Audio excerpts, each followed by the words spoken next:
Kaya, ano ko yung babal ng mga idol. Hindi ko siya basta-basta malapitan mga idol. Nakalapitan ko siya.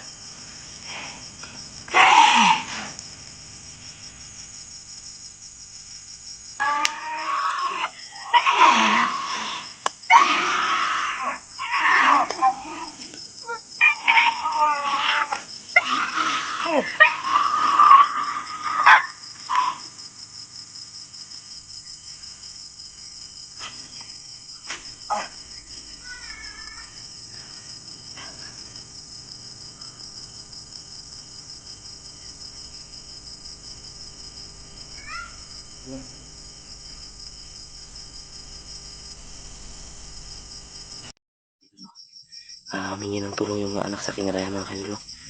Andyan si Raya mga kaidol. Yan mga kaidol. Yan mga kaidol. Tuluyan na si Raya ng asma mga kaidol. Yan. Yan mga kaidol. Hila niya mga kaidol. Yan si Raya. Yan o. Yan o. Yan mga kaidol. Parang nakakatakot na siyang tingnan mga kaidol. Yan mga kaidol. Yan o. Yan mga kaidol. Yan mga kaidol. Saya. Dulri, dulri.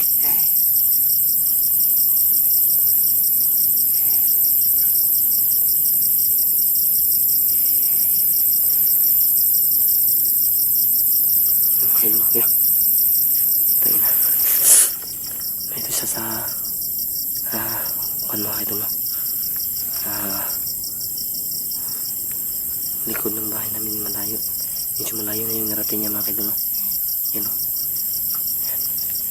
Lapitan natin ang kunti mga kaidol. Kaya. Saan naman kaya? Ina, ina. Ay dool, ay dool.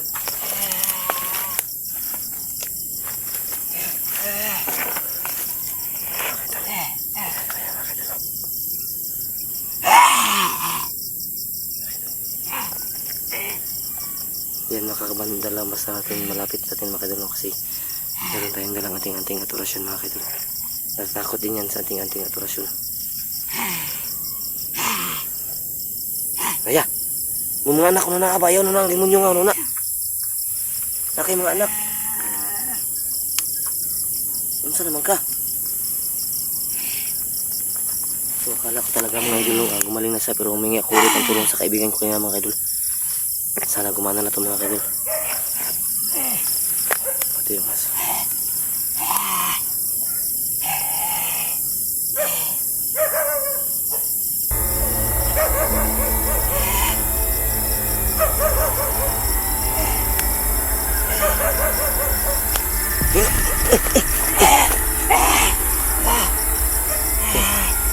Ang mga dugo yung kamay niya mga kaidol. Kaya! Kaya!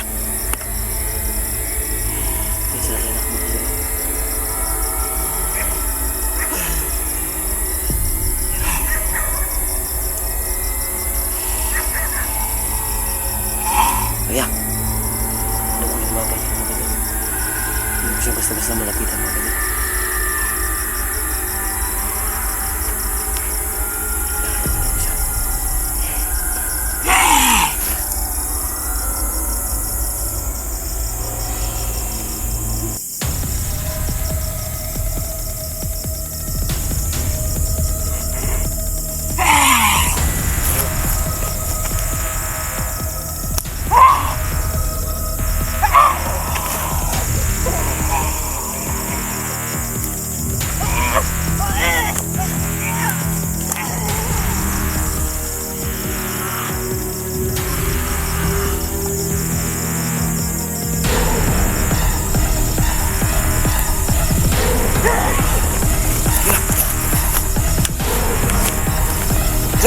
Ayo, dagan Raya, ayo dagan.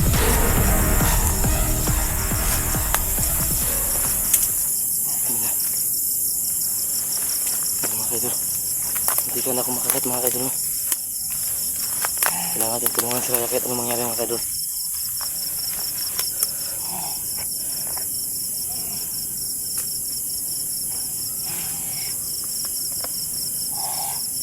Raya. Raya.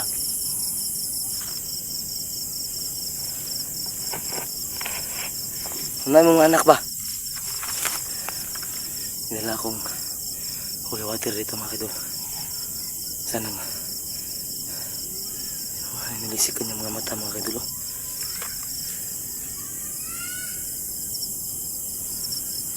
Mga idol, nahawakan ko kanyang baba mga idol. Maraming dugo. Parang nakakain na siya ng ano. Ayun. Ayan. Ayun ba?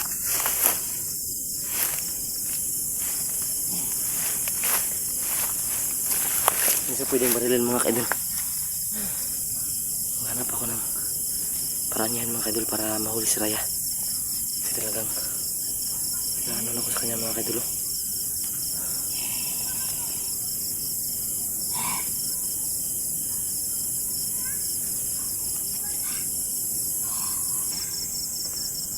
Mukha ni Raya mga kaidol. Naman siyang dugo. Hindi tayo alis dito mga kaidol kung hindi yan mahuli natin si Raya.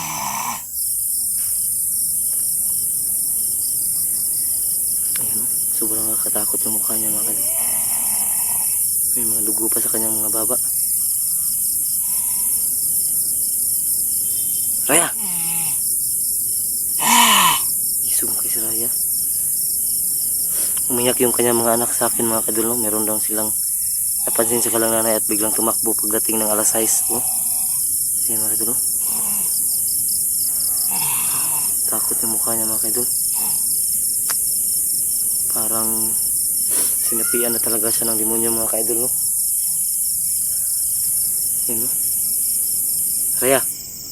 Ayun na, sidigandagan ba? Di may kasabot ni siya di. Di na siya makasabot sa inani kay sobrang nanig di maling espiritu.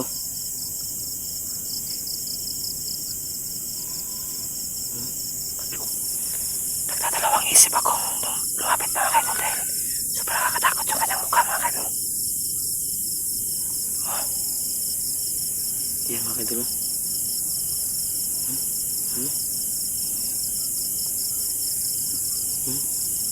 Naliliksik yung kanyang mga mata.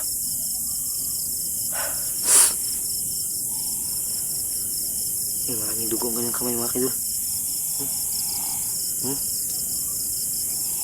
Saka yun, ano kayang kinain ni Raya mga kaidol? Hindi ko na alam kung anong nakain niya. Pero sa tingin ko hayop mga kaidol kasi nakita ko sa mamaya mga kaidol meron siyang mga balahibo sa kanyang baba. Kanina, nakita ko siya kanina pagdating. Hadlok mo sa ispat, mahadlok mo na mga wakwak. Kanang hayag mga kaidol, matakot siya sa mga maliliwanag. Takot niya ang mga aswang sa mga maliliwanag. Yan no. Takot no. Mahadlok mo. Taon no, usang nanoon mga kaidol sa ano ko pagdakop karaya kay di ni pwede tambalan niya dili madakpan. Kinahanglan ko ni dakpon daan before ni mapainom sa tambal nga gihatag sa akong amigo nga itong isog yung mata ano mga kaidol parang nakakatakot talaga si Raya mga kaidol. Tulad lang sabi niyo sana may suka na niya yung itim na birtud. Sinabi ninyo no sa comment no para wala na tayong maisip na ibang problema maliban sa kay G. Chris. Sana gumaling yan no. Ito yung mata mga kaidol. Yan no, tumatago pa siya. Hindi ako makahingi ng tulong sa kapatid ko kasi 69 kasi malayo sila sa tinitirahan namin.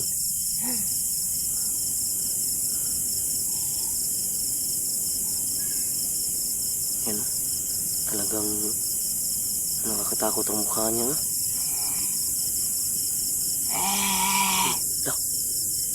May iba ng kanyang boses mga kaidol. Parang nakakatakot na talaga no. Maghanap ako ng paraan. Tingnan siya.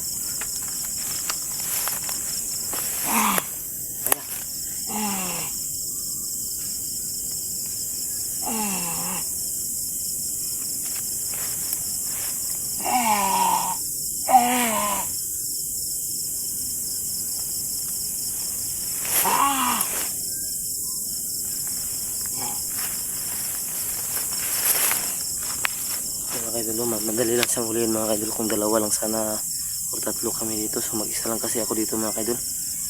Hindi rin makatulong yung tatay ko mga idol, no. So biglaan lang to nangyari mga idol kasi komportable na kami kasi akala ko kanina gumaling na yung kahapon gumaling na si Raya. So yan, pag uwi ko dito ganyan na malis kasi ako kanina galing sa bahay mga idol para lang maghanap ng mga pangangailangan natin sa buhay. Pag uwi ko dilim na, so sinabi ng mga anak niya na umalis siya, biglang tumakbo parang wala sa sarili at nanginginig. So yan na, natagpuan natin si Raya ngayon na parang nakakatakot na ang mukha niya mga idol. Raya, ano na ay mga anak ba? Pag ampo ayaw sige muna ng mga dautan. Ayaw pa kuha ng dautan si mong kuhan.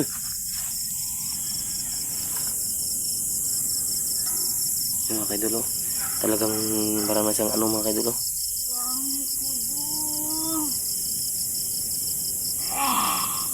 Humihingi siya ng tulong mga idol. Humihingi ng tulong si Raya mga idol. Malabas yung napapagod daw sa mga idol.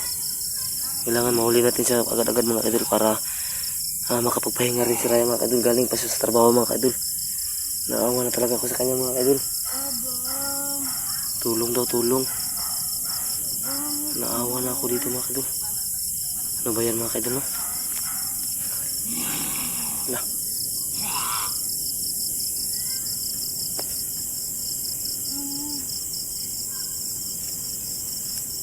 Raya, ano na yung mga anak?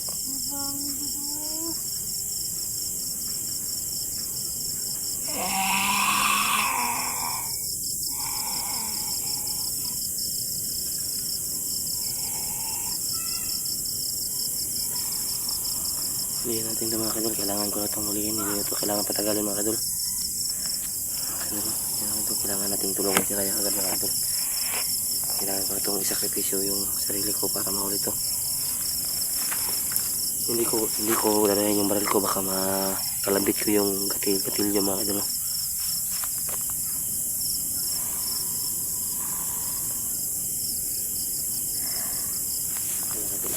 Iiwan ko itong ispat, anong tawag ito, ispat mga kadol, para malin lang siya, tapos iikot ako sa kabila.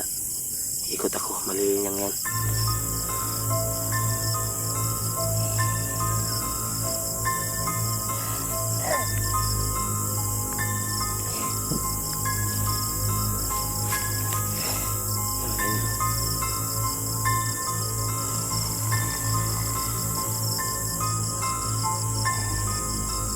Ikot ako mga kadol.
Ayun na.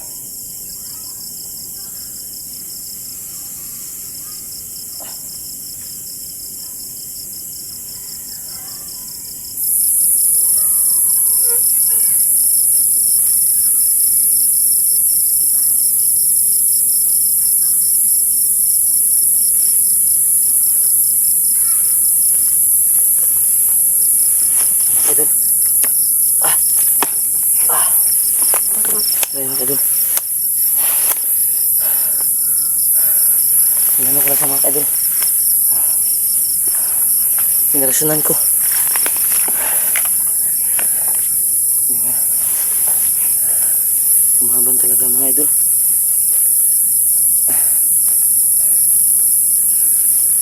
Nangyayari ka talaga Raya.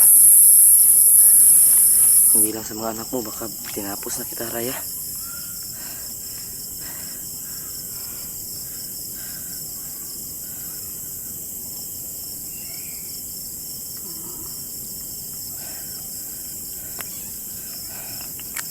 Yan mga kaidol, oh.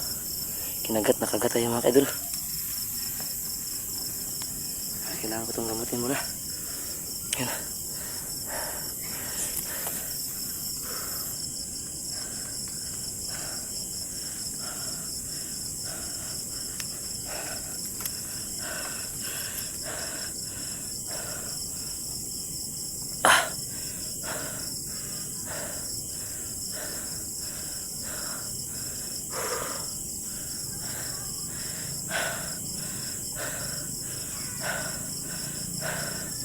Dalhin ko muna siya sa bahay mga kadol.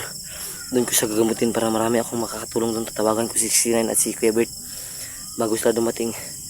Kailangan marami kaming gumamot ito, baka masyadong malakas. Kita niyo mga kadol, kinagat niya, oh. Tangiya ka talaga, Raya. Kung hindi lang ka dahil sa mga anak mo, baka matagal na kitang binaril. So yun mga kadol, paalam muna ako mga kadol. Mag-abang-abang kayo sa next episode nito mga kadol. I-video ko kung paano ko siya gamutin kasama sila 69 at sila Bert. So yan, maraming salamat sa lahat mga kadol. So kasama natin si Raya rito mga kadol. Naging ano na yung kanyang pag-ugali mga kadol. Talagang yan na siyang naging asal mga kadol, no? So yan, medyo maingay dyan sa may likod ng bahay mga kadol. Takot idol mo na makagat na sila ni Raya kasi si Raya mga kadol, yung mga tao kilala nila si Raya, pero takot sila baka makagat sila ni Raya.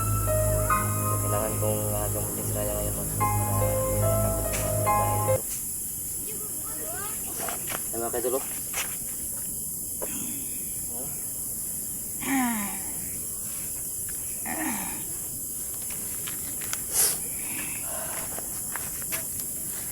Kita nyo mga kaidol, si Raya. Hintayin ko muna sila 69 at sila Bert mga kaidol, no, para tulungan akong gamutin si Raya at si si Raya at sa yung mga anak niya maging masaya na, no.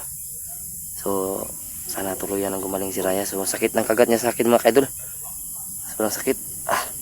Pero okay lang yung mga kaidol kasi hindi naman masyadong malalim yung kagat niya kasi yung ngipin niya sira-sira na siguro mga kaidol.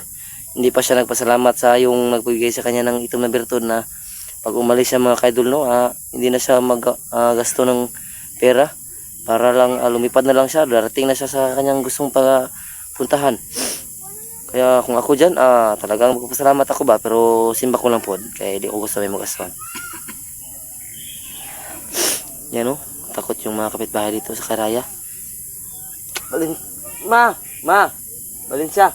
Karang kuan ba? Si Raya kay isog kayo.